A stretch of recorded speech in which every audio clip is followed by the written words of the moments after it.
The Capitals playoff hopes next on Locked On Capitals. Your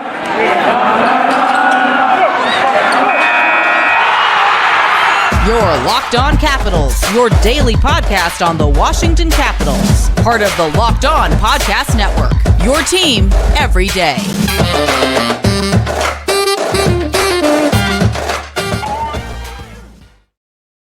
Well, hello and welcome into this edition of Locked On Capitals, part of the Locked On Podcast Network, your team every day. I'm so glad you decided to join me today.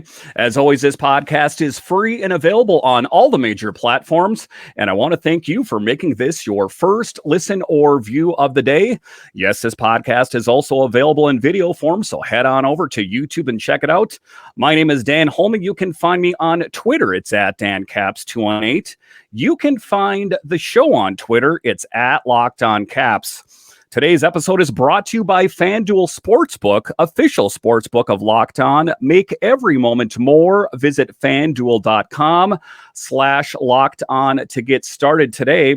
So in this episode of Locked On Capitals, we're going to talk about what can we expect from the Caps for the rest of the season. Are the Caps on the outside looking in when it comes to the playoffs? And what moves do the Caps need to make before the trade deadline? But in this episode, we are joined by Bob Matthews of the Bob Matthews Podcast. Bob, welcome back to the show. Dan, thank you so much for having me. I know we're into February now, but Happy New Year. Hope the start of the year has gone, well, better for you than it went for the Caps in January. I hope you're a little bit over 500 in your life. I am, and I'm hoping that the Caps can have more of a December than they did in January, because, being that we're talking about this, you take a look at the Caps in the month of January, they were 6-7-1. In the month of December, they were 11-2-2. So it's an interesting thing because on paper, it seems like the Caps should have got a lot better in the month of January because they got Tom Wilson back. They got Nick Backstrom back. For you, what changed that things kind of fell off the rails for the Caps in the month of January? I understand they didn't fall completely on their face, but definitely not as strong of a performance as we saw in the month of December. Yeah, I think you're absolutely right, and I'll get to that in a second. But I think it's left us kind of wondering, who are these guys? What is this team this year? And ironically, I think it's the two guys that you mentioned, Tom Wilson and Nicholas Backstrom. Ironically enough, I mean, you think, my God, getting those two guys back, and you'd be a rocket ship to the moon. But I think that the team was playing so well with the lines that Peter Laviolette had there through through December that I guess getting Wilson and Backstrom back kind of interrupted that flow a little bit. And now they've got to try and kind of figure out where they go from here and who works best with whom going down the stretch. It was interesting. I was talking to a couple of folks on the beat earlier in January, and I said, what's going on with the lines and everything, and they told me that Peter Laviolette at that point was just trying to find some combinations that were going to work on a consistent basis. So it's a very unusual position for this team. Yeah, and it's one of the things that's a bit interesting, and it kind of puts the Caps fans in an odd place, is there is the possibility this season for the first time in a long time that they might not make it to the playoffs. I don't want to get ahead of myself and say that's not going to happen. As it stands right now, they are fourth in the Metro with 60 points. Right underneath of them is the Penguins with 59, and the Islanders and Bo Horvat with 59 points. So, the thing of it is that if the Penguins, the Islanders, something like that, if they caught fire, that could spell trouble for the Capitals if they have an inconsistent February like they did for the month of January. You're right. It could. And the great thing about the Capitals organization, I think, compared to some other teams in the DMV, which we're not going to mention here, but you can actually give the Capitals the benefit of the doubt that they're going to figure this out. I mean, like you said, they've missed the playoffs, I think, one time in Ovi's era. I mean, if you go back to literally the first year they ever made the playoffs as a team, since then,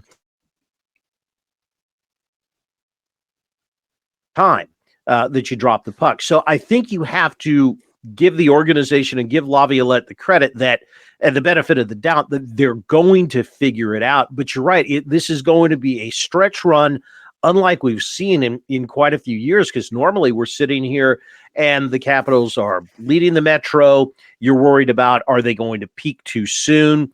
And this year, it looks like they're going to have to play their way in.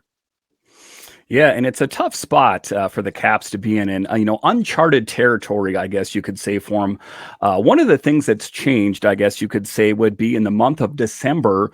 We know that Darcy Kemper got injured, but Charlie Lindgren, in my assessment, came in and saved the Caps season. What do I mean when I say that? Lindgren came in and posted a 9-2-0 record.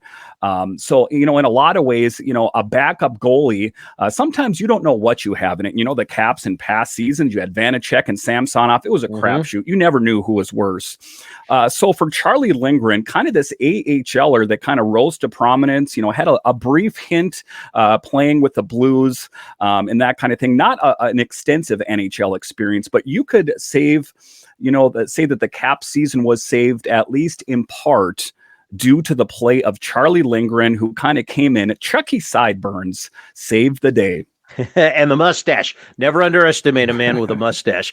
You're absolutely right. Maclellan got raves for the offseason that he had last year. Lindgren was one of those pieces. And when you think about it, contrast, and that's why I'm not too worried right now, because contrast the goaltending this year as opposed to last year. When Darcy Kemper got pulled a couple of weeks ago, right before the break, it was, I'm thinking off the top of my head, maybe the second, possibly the third time all year that a goaltender has been pulled for the Capitals. Now, think back to where we were this time last year. Not only was Peter Laviolette, switching goaltenders almost on a nightly basis, but it wasn't even a given that, that the one that started would finish the game. How many times did we see him switch literally in mid-game? So that's where I think, that's why you have to have some optimism for this stretch run, because they've, as long as the goaltending stays strong, and I think it will, it's kind of like a 7-foot center in basketball. You can't teach 7 feet. You've either got good goaltending or you don't. They've got good goaltending, so what they've really got to do now is find some more offense. And that's what they're going to have to do. And I spoke with Matt Wyrick, and he actually posted this piece I'm going to reference here next. But, he was saying as long, they need another forward that could help, with the scoring. It seems like they've been a bit snake bitten. But in this piece he wrote here, entering play Wednesday, the Caps hold the top wildcard spot with 60 points in 53 games. 4 other teams remain in the hunt. Pittsburgh 59, New York Islanders 59, Buffalo Sabres 56. But the Capitals are kind of in a tough spot. Washington will have 29 games the rest of the way to solidify its spot in the playoff bracket. 8 of those contests pit the Capitals against other wild card contenders. So the Caps do have a rough schedule ahead as we take a look at it. The next game they play is against the Boston Bruins, who have the best record in the NHL. It is going to be a tall task, suffices to say. So the question that I have, we were talking about net minding out there, and I know that a lot of times people like to stick to labels, like Darcy Kemper's my number 1 and Charlie Lindgren's my number 2. Who are you going to start between the pipes when it comes to game day against the Bruins? Oh, I still think you got to go with Darcy. He is, he's had a great year. He really has. You're talking about the guy that won the cup last year. I mean, this is the reigning Stanley Cup champion goaltender right now. And I think you've got to go with him right now again. And Lindgren was absolutely great in December. But that's the whole thing. There wasn't that much of a fall off. So why not go with the guy with a good pedigree, at least for now? And that if, for whatever reason you have to, you can make the switch. But, and again, to me, it's the big problem is there've been too many nights when the Caps have lost 3-2, 2-1, 2-0, stuff like that. I really think it's they've got to get this offensive problem solved. But to your original point, I go with Darcy Kemper to start against Boston, and he's my number one until he proves to me that he's not. All right, so after the break here, we are going to talk about trade targets. Is there a player out there that could help this team get any better? We'll talk about that next.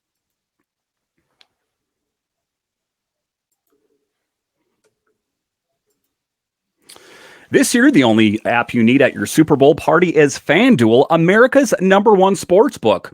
We're really excited about our new sports betting partner for Locked On because they're the #1 sports book in America, FanDuel. And if you're new to FanDuel, that's even better. They have so many great features that make on betting sports fun and easy. Download FanDuel now so you can bet on Super Bowl 57 with a no-sweat first bet. You'll get up to $3,000 back in bonus bets if your first bet doesn't win. FanDuel lets you bet on everything from the money lines to point spreads to who will score a touchdown. And guys, even if you're not into betting, you can bet on who's going to win the Super Bowl. It makes watching the game that much more exciting. So the FanDuel Sportsbook app is safe, secure, and super easy to use. Best of all, you can get paid your winnings instantly. So join FanDuel today at FanDuel.com/locked on to claim your no sweat first bet on Super Bowl 57. That's FanDuel.com/locked on. Make every moment more with FanDuel, official sportsbook partner of the NFL. All right, welcome back into this edition of Locked On Capitals, part of the Locked On Podcast Network, your team every day. So this is a fun time of season for me because it's between the All-Star break and the trade deadline, and it gets a little crazy. As I talked about in yesterday's pod, there's some crazy names that have been linked with this team. Most notably, Besser was a name that was linked to this team, Chychrun, DeBrincat. Of all those names, you're starting to hear a lot of the sexy NHL names out there. I've heard Jonathan Toews and Patrick Kane and all of these big names out there. Of those players, that are out there, which one of those could you envision being on the Capitals, if any? And if it's none of those, what player do you think could come to this Capitals team and help solidify it? Yeah, well, I think two of the ones you mentioned, Brinkett and Boser would be the logical choices because they're a little bit younger. I seriously don't think that Brian Maclellan, and I may be wrong, I don't know, I don't sit in his office there. I find it hard to believe that he would, trade for, someone like Toews or something like that that's, so much older, especially considering the fact that they're trying to restock the farm system now. But it's going to be interesting to see because they're caught in this weird place here, or at least we as fans are caught in this weird place because, the team isn't getting any younger. But, we've got this emotional attachment to this core. And, at some point, some of these guys are going to have to move on. Now, obviously, it's not going to be Ovechkin. It's not going to be Nicholas Backstrom. It's not going to be Tom Wilson. And I'm 95% sure it's not going to be TJ Oshie, but, maybe I would think that would be a mistake. But, Lars Eller, is that a guy you can trade? Who do you move out of the lineup, even if you trade for somebody? And again, having said that, you look at the lines every night and you're like, oh, well, yeah, that makes sense. That makes sense. That makes sense. And then they go out and, again, you're involved in a 3-1 game either way. So something's got to change somewhere. I'm just glad I'm not the one that's got to make that decision. So, for me, it seems like Eller seems to be the most logical. And I know that he's kind of stepped up and really kind of, earned a spot on this team when everyone kind of cast him aside as maybe someone that could be scratched earlier in the season. It almost seemed like it was McMichael's job to lose in the beginning of the season. But the reason I think Lars Eller makes the most sense is this is the last year of his deal with the Caps. If they wait till the offseason, they get zero. It seems that it would be advantageous for the Capitals to move him maybe maybe bundle him with Anthony Mantha and, see if they can get something in return for him. It seems that Anthony Mantha has not lived up to potential. I know he's this big bulking guy, but not intrinsically a tough guy. They've tried to shape him into that, but it's just not in his skill set. Do you think that would be a good move for the Caps to move on from Eller and Mantha? Maybe bundle them up and just kind of ship them out and get something in return. That's a hell of an idea, especially if you can get something that will help you. And even if you can't, to get some picks to help restock the farm system, because even though we say restock the farm system, there are still some interesting prospects that you do want to see in the lineup. There's some young kids that have earned some playing time, and we saw Mantha scratched, a healthy scratched a few weeks ago. So would I hate to see Eller go on an emotional level? Yeah, because my God, that's the guy that scored the biggest goal in Capitals history to win the Cup. But you can only keep the band together for so long, and if you don't reinvigorate, you're gonna wilt on the vine. The thing for me is, and I was talking about this with Hockey Troll from the Caps Chirp podcast, is that the one thing I want them to avoid doing is giving up prospects. This kind of goes back to the whole Philip Forsberg thing when they traded him for Martin Erat. I'll never understand that one. I still have a bit of PTSD. I was at work and I looked at my phone and I'm like, okay, and Michael Lotta. Well, great. Lotta ended up being the good player out of that mix. But in any event, I don't want to see the Capitals move on from someone like a McMichael or a LaPierre. And when I was reading some of those articles that the hockey writers put out, when it was Chychrun and it was Besser and it was DeBrincat, most every one of the what the other team would get in return was Hendrix LaPierre or a Connor McMichael. Right. I'm against that. This Caps team should be all in on building its future. It is the oldest team in the NHL. They got a plan for the future, because I know that there were certain promises made to Alex Ovechkin that he wouldn't have to live through a tear it down to the studs rebuild. But at some point that's going to happen. There's 3 years and change left on Ovi's contract. For me, I don't think the Capitals should move on from some of their crown jewels, i.e. Hendrix LaPierre and Connor McMichael. What are your thoughts on that? 100% agree with you. If you really feel you have to move one of them, obviously that would be McMichael, but no, absolutely not on Hendrix LaPierre in any way, shape, or form. This was a kid like the defenseman last year's draft, the kid whose name is escaping me right now, probably because it's Russian, but he and LaPierre were the two guys that had these hugely high first round grades and slipped to the Caps position. You absolutely have to keep them. LaPierre is going to be one of your centers of the future. And if you've really got to trade somebody, and, granted, obviously, like you said, the promises that were made for Ovi, but yeah, I'd even say, if you got to trade somebody, trade Yevgeny Kuznetsov. If you've got to do something like that, although his contract probably is prohibitive of that, but LaPierre is a guy you've got to have in the lineup in the next couple of years. He's proved he belonged there. And McMichael too. I think he's a guy that's going to have to play center, to be an effective NHL player. So it's just, those two guys, they have got to keep them. They got to keep them in the fold. Absolutely do not trade them. So, that is the tough question on who to move on from. If I take a look at it, knee-jerk reaction, I guess I could say maybe like an Alexei Protas, something like that, where he's kind of bounced up and down between Washington and down in Hershey there. All right, so after the break, we are going to continue to talk about possible movement for the Capitals. We'll talk about the Caps blue line, where John Carlson is the only blue liner under contract after this season. Mind-boggling. We'll talk about that and much more next.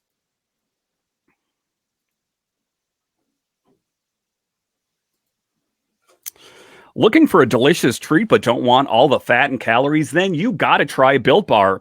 We just got through the holidays, and I know my goal is to eat a little healthier this year. If you're like me, you want to eat healthier but don't want to compromise on taste, then man, I've got the thing for you. You gotta try Built Bar. With Built, healthy is actually tasty. Seriously. They're so delicious, you won't think they're good for you. Perfect for your New Year's resolution. So what makes Built so good? Well, for starters, they're covered in 100% chocolate. Yeah, that's right, real chocolate. And they come in unbelievable flavors like churro, peanut butter brownie, and coconut almond. I'm not sure how they do it, but these bars taste like candy while maintaining amazing macros. And now you don't have to go to Built.com. We've talked about for years that you can get these bars at Built.com, but now you can get them at Walmart and you can get them at Sam's Club. That's right. Head to your nearest Walmart today, walk to the pharmacy section, and grab yourself a box of Built Bars. You can pick up a 4-bar box of cookies and cream, double chocolate, or coconut puffs. If you're close to Sam's Club, run in and grab a 13-bar box with our hit flavors, brownie batter, and churro. You can thank me later. All right, welcome back into this edition of Locked On Capitals, part of the Locked On Podcast Network, your team every day. So 2 moves were already made by Brian Maclellan, and I love them. The Dylan Strome deal and the Sonny Milano, buying and doing it under a budget. I love it. Sonny Milano, as we know, came released from a PTO from the Calgary Flames, came here and has killed it. Same goes for Dylan Strome. He came in here to fill the role of Nick Backstrom in his absence. Backstrom came back way earlier than anyone thought in January. People were saying it wasn't going to be till the end of the year or possibly next year. So anyway, it is just a great, some great movement by Brian Maclellan. I got to say, Strome on the 5-year deal, Sonny Milano on a 3-year deal. How excited are you about those 2 deals alone? Very. Strome gives them youth. I mean, that brings the average age down a little. So that was absolutely crucial. And you're right about Milano. And you can look at stats and ice time and goals and assists and everything. But have you noticed just at the granular level, Joe Bettinelli always seems to be calling Sonny Milano's name every game. The guy flashes every time he's out there. So I thought it as well. It was a no-brainer, and I'm really glad to see that McClellan's locked those 2 guys up, and of course the hair with Sonny Milano too. I mean, my God, it's fantastic. So you got to keep him for that, if nothing else. I wish I had even a part of that hair. I really don't. I wish I had any of the hair. Are you kidding me? Look at me here. Good Lord, the glare that's coming off of my light on my forehead. Sheesh. So just taking a look at the forwards on the forward front, Marcus Johansson, Connor Sheary, Lars Eller, Garnet Hathaway, and Nicholas Aube-Kubel are all set to hit the market on July 1st. Mm-hmm. And, just taking a look at that list there, I'm like, well, which of those guys would I like for them to move on from? I guess if I had to pick gun to the head, I would say Lars Eller. I don't want to envision this Caps team without Garnet Hathaway. He is that sandpaper. He is the guy that chirps nasty things in your ear to draw a penalty. Marcus Johansson, who was bounced around to 5 different teams before, in between the Cap stint there. Of just those players I listed there, could you see the Caps moving on from any of them? Yeah, I mean, again, Eller, and I would think if push came to shove and somebody thought Renan Johansson for a playoff run was going to help, sure, you would certainly consider it. Aube-Kubel, I kind of like him. The fact that they brought him in this year, you would think that means that they thought he could help them in the long term. And for some reason, we always seem to be coming back to poor Lars Eller. I mean, the guy that scored the goal that won the cup, and here we are. It seems like we can't wait to get him out of here. Garnet Hathaway absolutely has to stay, and you're absolutely right about that. I mean, he and Nick Dowd on that identity line there on the 4th line. It's absolutely crucial, and hopefully Dowd is back sometime soon as well. Yeah, Dowd. I mean, that's another one thing. We can even just take a look at the injuries and how that's affecting. You take a look at Dowd, you take a look at Wilson, you take a look at John Carlson, which leads us to our next topic of the Caps blue line. John Carlson, the only blue liner under contract, the number one blue liner on the Caps right now, and he is out. And it's due, to Eric Gustafsson and Trevor Van Riemsdyk, both of these guys being goal scorers. Are you kidding me? But they're doing it. But they can't do it alone. One of the things I said about the Caps defense right now is it's working, but it's like they're walking on eggshells. And if one of those guys got injured, then you're kind of dealing in with Alexiev and Lucas Johansson. And I know that, that they're supposed to be these great defensemen of the future, but for right now, they still need to simmer a little bit more in Hershey as far as I'm concerned. So if you're going to bring back a defenseman, let's face it, Dmitry Orlov, I love Orlov. Are they going to give him a 5-year deal if a rebuild is coming? You take a look at Van Riemsdyk. Faravari is a restricted free agent. You take Jensen in that mix. So the blue line is a tough thing for Brian Maclellan to sort out. I know we have some runway between now and the end of the season. Who stays and who goes? Bob, you're the GM. I'm going to need you to make some quick decisions, rapid fire. All right. So let's say that everybody is you've got a trade request for everybody. I guess if you thought you could move Nick Jensen, I would hate to see it. But if you thought it could substantially improve the team, yeah, you would go there. You definitely re-signed Dmitry Orlov in the offseason. You definitely inked Morton Faravari to a long-term deal. He has earned it. Trevor Van Riemsdyk, I would like to see them keep. After that, I guess kind of all bets are off, and I guess I could see just about anybody else on the block. But again, like you said, it can't be, and I don't think it needs to be a complete teardown. I think there are some pieces there, between what's on the bench and what's in the system that could keep this team competitive for the next few years. Yeah, and they're tough questions out there. I ultimately think if they're going to make a move between now and the deadline, they need to pick up a depth defenseman. And I guess a lot of that hinges on John Carlson. As we know, he skated in January and everyone was all hyped up on it. And they said, well, pump the brakes, not so fast. He's going to get reevaluated this month in February. Right. And I guess that is, the timing is perfect because say for some reason he's not good to go till the end of the season, then it's my assessment that they should go out and try to pick up maybe a big blue liner that can kind of eat up some of those minutes, because if they don't take care of it before the deadline, then they're pushing all their chips in on what they have on the blue line, because they really don't have that guy down in Hershey that's going to come up and save the day there. Bob, I want to thank you so much for joining me on this edition of Locked On Capitals. Again, why don't you tell everyone about your podcast and where we can find your work? Absolutely. And Dan, thanks again for having me. But you can find the Bob Matthews podcast on the Hockey Podcast Network. You just Google the Hockey Podcast Network. It'll pop straight up. You go to it and scroll down, and I'm there on the page with podcasts from all the other teams. You can also find me at Twitter at Bob Matthews 965. Every time we drop a new episode, we put it up there, so you can find us there as well. Also Spotify and iTunes. Real easy to search and find us. All right, Bob. Once again, I want to thank you for joining us on this edition of Locked On Capitals. And I want to thank all of you once again for joining us on this edition of Locked On Capitals, where it's your team every day.